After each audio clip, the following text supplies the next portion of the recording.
essentially making them mouthpieces, for the corporation. And an internal marketing plan called for training of physicians to serve as public relations spokespeople. By April 2005, when Bex was taken off the market, more than half of its $1.7 billion in profits had come from prescriptions written for uses the FDA had rejected.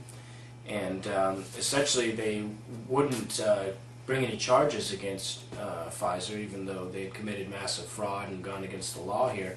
Because if any company gets convicted of any type of major federal crime like this, they're not allowed to work in Medicaid or Medicare anymore. And because of that, they essentially charged one of Pfizer's subsidiaries, which wasn't even the real company. It was essentially a shell company. The company's name is Pharmacia and Upjohn Co. Incorporated. It was excluded from Medicare without ever having sold so much as a single pill, and Pfizer was free to sell its products to federally funded health programs. So, total criminality on the part of these people, really. And just putting up someone else to take a crime for you would be like if you got a speeding ticket and you'd send in some fake company to go take the rap for your speeding ticket. It's just totally craziness. Next up, from national news, home insecticides linked to autoimmune disorders, mainly lupus and rheumatoid arthritis, and the study didn't include repellents. But it also reinforces previous studies of pesticides used in agricultural applications. Basically, the food that we eat have the same effects on people. So we're spraying it on our food, we're spraying it around our home, in our homes, and I don't know, it's just total insanity. They study different things such as roach sprays, ant traps, and other insect-killing poisons that we find in our homes. But if we had better shelter and we didn't basically promote circumstances where bugs and other things would come in our house, we don't have to spray neurotoxin all over our homes and whatnot.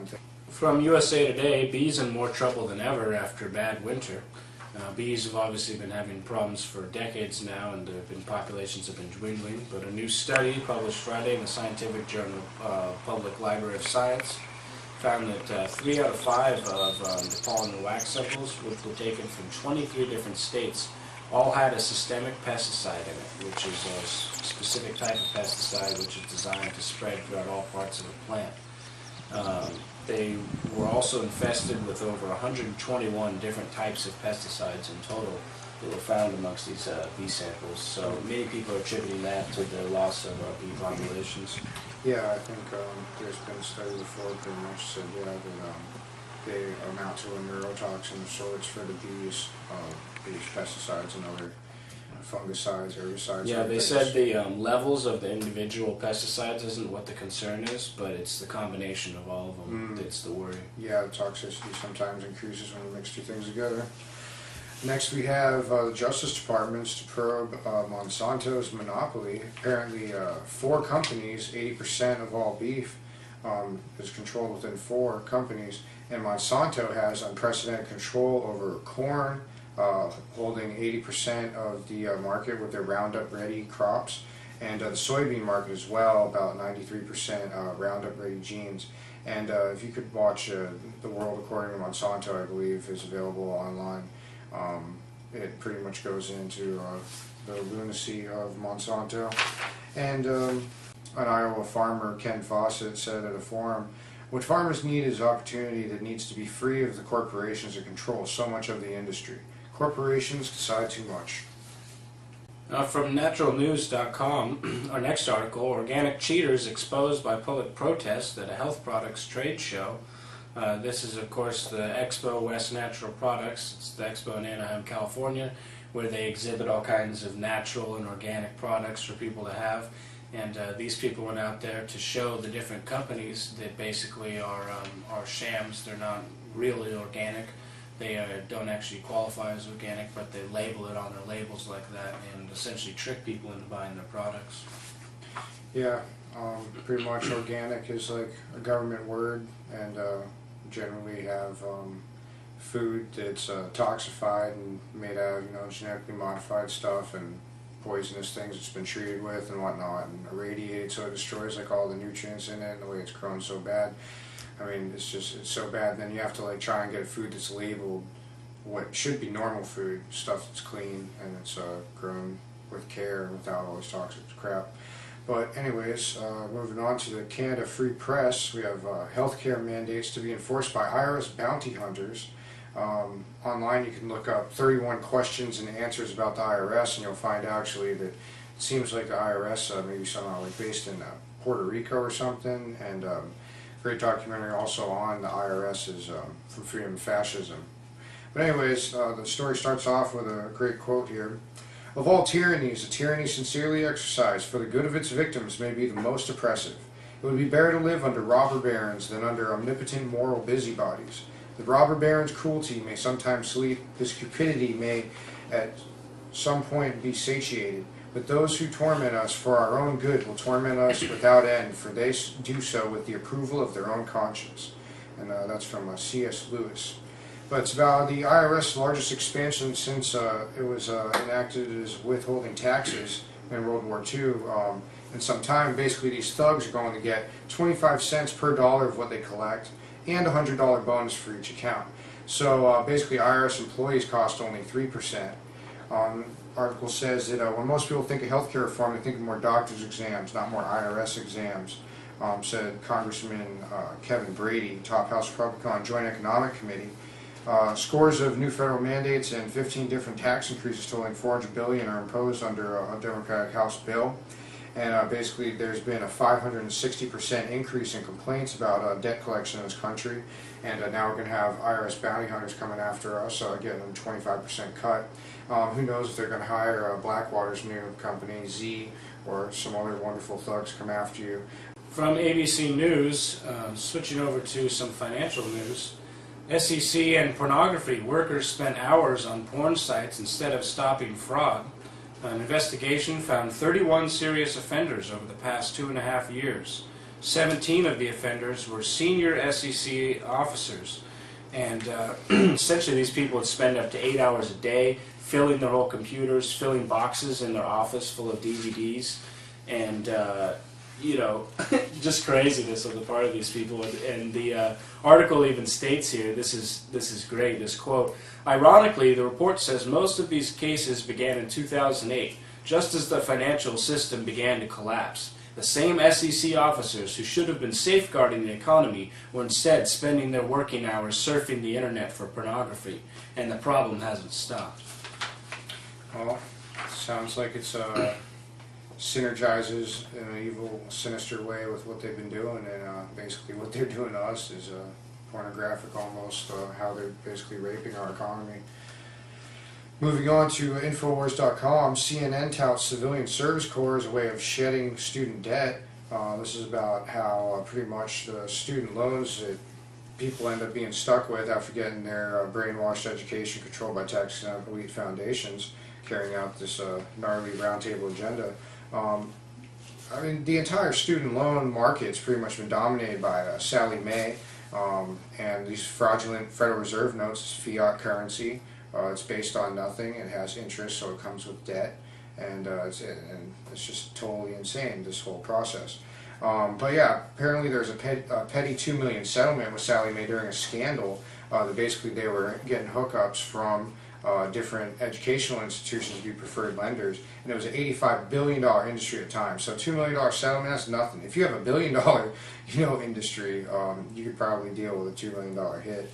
But pretty much vacations and perks were given for financial aid administrators, and they pretty much had university advice centers that were set up that were actually like Sallie Mae employees, and they weren't anybody from the university.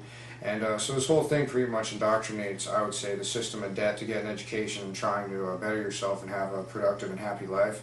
That we're all made into let's pretend slaves as part of getting on that hamster wheel. They got to get you ready for it.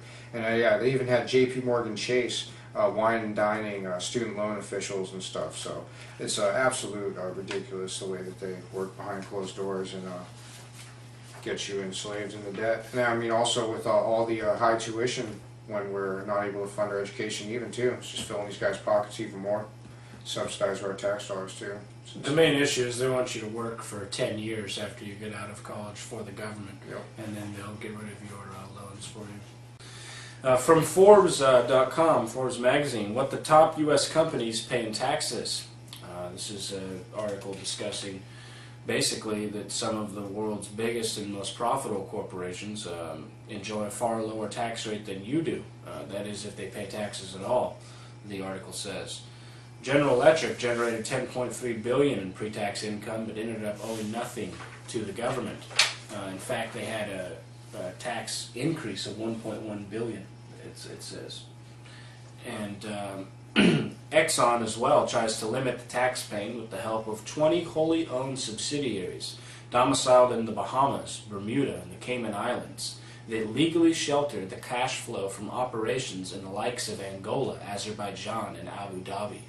I mean, it sounds like some type of criminal operation by like the mob or something that are holding their money in offshore accounts in the Cayman Islands for operations going on in Angola and all this stuff. I mean, they really literally sound like criminal mobsters, you know. And these are oil companies. Next up from the Christian Science Monitor, the 2010 census, where your answers stay private. What you need to know about 2010 census. The Bureau has a proven history of violating privacy in the name of security. Pretty much used to the data from the census previously to hijack people's freedom. Hundreds of thousands, such as 4 days after Pearl Harbor, census information was given to the Secret Service, and they had the data they needed to put people in camps efficiently.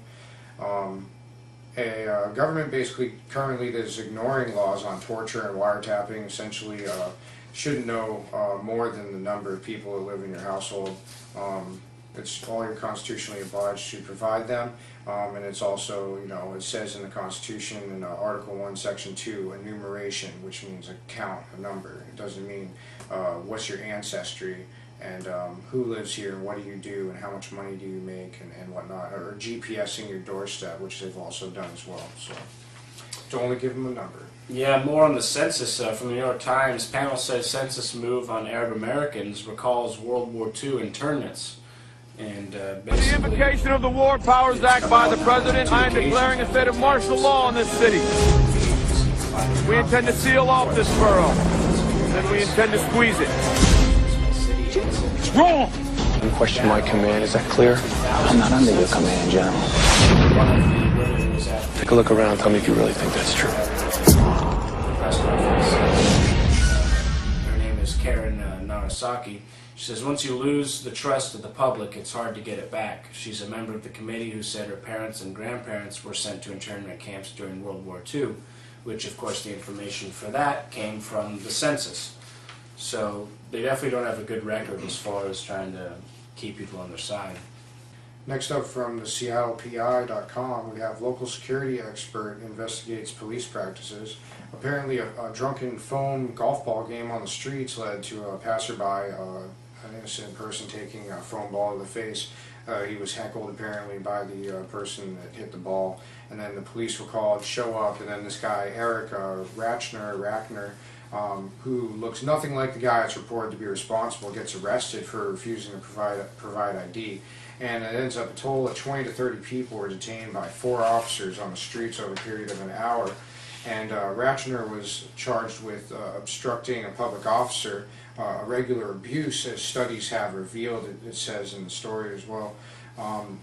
Rachner is suing to defend his rep as a security employee. He's regularly screened, and so it's pretty important for him to clear his name. So basically, now that he's had these charges dismissed, because he got a copy of the video where they're threatening him and saying that if he doesn't comply with what they say, that he's going to spend a bit of time in the cell because over the weekend, no one's open, so you end up being stuck in there longer because the courts aren't there to process you. So it's totally ridiculous. So good luck to the guy. I hope he clears his name completely.